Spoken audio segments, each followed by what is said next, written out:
first thing I'd like to show you here is what comes in the box. This is the box right here. These are all the components of the rack. As you can see, it's actually really quite simple. The hardware, there are only 10 bolts in the assembly. It's very simple. They're all exactly the same size bolt, 1/2 inch diameter, 3/4 inch heads. 10 nuts, again they're all the same. Total of 19 of these 1/2 inch washers and 1 flat fender washer.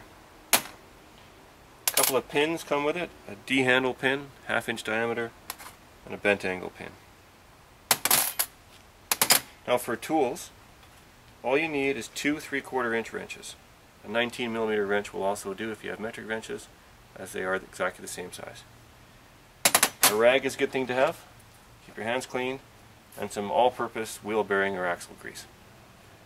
Now the first thing that we recommend doing is installing the hitch tube onto your vehicle and building the rack from the hitch of your vehicle. It just makes it much easier. So we've already done that here. Take the base right here, which is this component.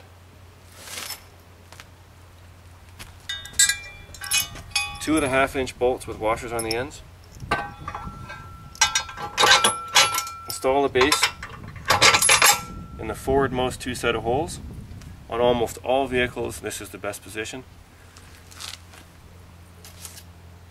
Then install a couple of washers and nuts. Just do these up finger tight at this point. What we'll do here is just put every nut on here finger tight, and then at the end when the rack is assembled, I'll come back and tighten up everything. Now, the next part is to take some of the axle grease I talked about earlier and apply a good amount of grease inside these 2 pivot plates here. This is a pivot area, so the grease is needed for that function.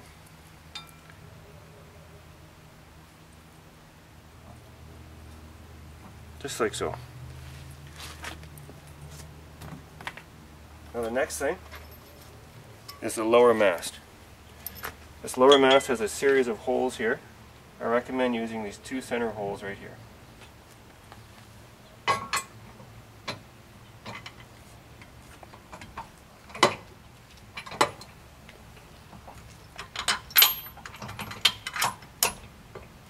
The bolt in like so.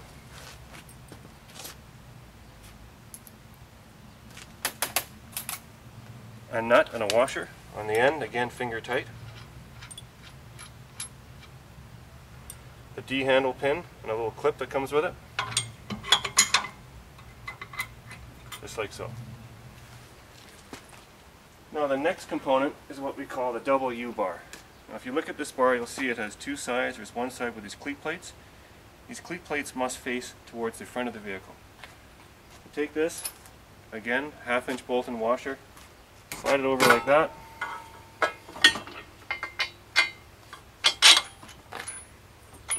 Slide the bolt through. A nut and a washer.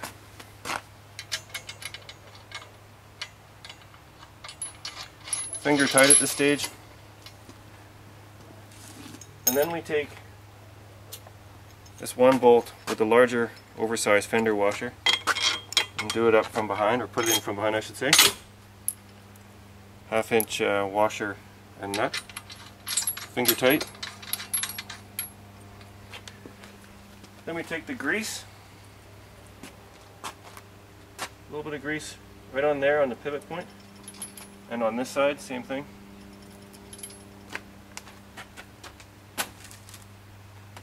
Two of the nylon spacers, one on each side, just like so. Okay, with these 2 hinge plates, you just want to put a little bit of grease right in there and right in there like so. Take the 1/2 inch bolt with a washer on the end, slide it through the plate, and then pop this one through, just like that. I'm going to take the second plate, just on the end, nut and a washer, again finger tight.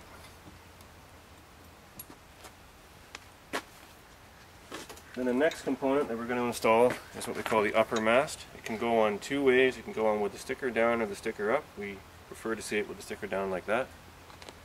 Flat washer like that. Or sorry, I should say a nylon washer. 1/2 inch bolt. through, just like so. Second nylon spacer on the end. Slide the bolt through. Washer and a nut. It's loose on the end like that. Bolt, washer, spacer. Again, the last spacer right here goes in just like so.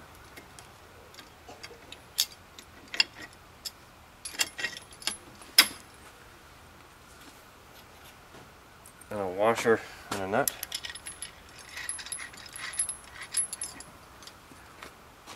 Take the bent angle pin right here, raise it up, install the pin.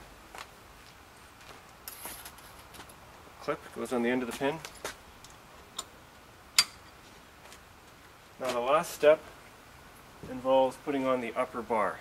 And you can see the upper bar has these 4 little cradle things, and on this rack they should all face to the right, like so. You take the last 2 bolts,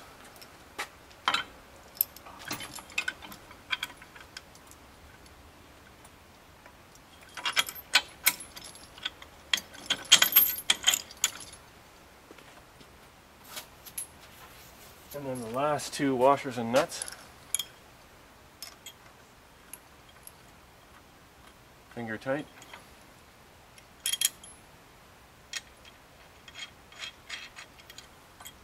Okay, now you can see everything is loose. So we take our 2 3/4 inch or 19mm wrenches, starting from the top, all the way through, and tighten them all up nice and tight.